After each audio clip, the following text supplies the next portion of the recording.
TeamLease, which saw its bottom line rise more than 30% in the last 3 months of 2018. The recruitment and training company also managed to post better margins. The only concern would be on realization per associate per month, which saw a marginal dip. So will that trend change, or is this a conscious decision from the management to let it cool at the expense of getting in growth? Joining us right now to talk about that in greater detail is the company's managing director, Ashok Reddy. Ashok, good having you. Thanks much for joining in. Sum up the quarter for us. It seems like you've taken a call to be game for large deals, even if it comes at that per associate per month number looking slightly lower. So I think that's more than complemented for us on the other side by reduced funding exposure. So while we were funding about 22% of our client base, that's now come down to about 15%. So I think that coupled with the productivity increases that we are able to show, from a 240 associates to a core employee last quarter, we've improved that to 260. Our belief is that these two will more than offset the aspect of a reduction in a per associate per month realization. While it's not a conscious strategy to reduce it, I think we will continue to strive for higher realizations. Certain mandates that have come at a fixed rate and a large volume have kind of depressed that realization, but I think we're still good to go from a perspective of scale, productivity, lower funding exposure, and playing to more profits in the long run. Okay. Would that be a constant factor? I'm just trying to gauge if the industry is shifting that way, that every quarter you would have a mix of some large contracts that come in, which by virtue of them being large, the clients would probably ask for a better tick or a better ticket, and therefore the margins would be a bit lower there.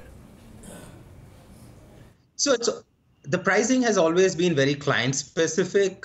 There's no rack rate in staffing in that sense. So depending on volumes, depending on the profiles that we are catering to, depending on what the customer is looking for as a service offering, the price gets decided accordingly. And I think if you look at it for the last 1 year, our price point as an average, whether it is a markup model, which is a fixed rate, or a variable realization, has not changed that much. That's kind of stayed constant. I think what has changed is growth in clients that drive the fixed markup have gone up substantially, and that's kind of pulled down the average PAPM. But I think on a recurring continuous basis, we are seeing the market being quite positive in terms of growth and open positions and numbers that clients are projecting. And our belief is at this point in time where we have large productivity gains, taking on mandates that play to economies of scale is still worth going for. Interesting. Okay, now, if I just look at your revenue growth numbers, closer to the third quarter of FY18, when there was a sequential dip seen for 2-3 quarters in a row, I think the last 5 quarters have been quite strong. You've done at least 20%, this quarter about 28%, so which is very strong. What's the trajectory looking like? So I think last year, in the first 2 quarters, we did have a relatively soft aspect around associate growth. We've been quite healthy this year on associate growth numbers. Effective this quarter, we've actually crossed 210,000 employee trainees on board. And I think the trajectory for the current year itself has been an increase of over 30,000 employees on rolls. So I think that element of growth will support and sustain the element of the revenue growth at the top line. And our belief is that even for Q4, there is a healthy pipeline and demand from customers, and we will be working on that to further feed the element of associate growth and the top line growth. On a relative basis, I'm just thinking, and again, sequential might not be the right way to look, but I'm just looking at numbers. General staffing on a quarter-on-quarter basis grew really well. Specialized staffing on a quarter-on-quarter basis slightly muted, but you've had the Evol acquisition as well, which is aiding that. How do the next 2 or 3 quarters shape up for specialized staffing? So I think in IT staffing, we are seeing clear demand, and I think we have actually added about 130 resources in the last quarter. We are even ramping up our core team, given the new client acquisitions that we have and some additional demand that we are seeing from customers. So I think the IT staffing business, both on terms of growth and margins, is well placed. The evolved IT, the telecom staffing business, the core which has been there historically is healthy. We have been doing a little trial and error in certain new mandates. That's an investment phase from a new leadership and from a market trajectory point. I think we will take another 2 quarters to settle that element of a trial and error. But thereafter, our belief is that the market in the telecom side is also looking healthy, and we will be able to build the volumes and sustain the margins. So is there a, I mean, I'm guessing there would have been a conscious decision. I don't have a handle there, but I just wanted to know, if I look at the last 6 or 7 or 8 quarters maybe, from a larger revenue share of 96% which general staffing had, you're now at 88% because others have grown. What's the in-house conscious breakup that you target to reach over the next 12 months? So our belief is that the general staffing business will still be the key driver for the top line growth of TeamLease, while the other P&Ls, which are into the HR services, which are into employability, ease of doing business and stuff, have started scaling up and will contribute to the revenues. But I think where the other businesses will contribute in a larger manner is largely on the bottom line margins.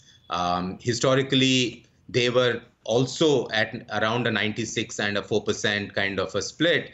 That will be changing to about a 60-40 in the current year.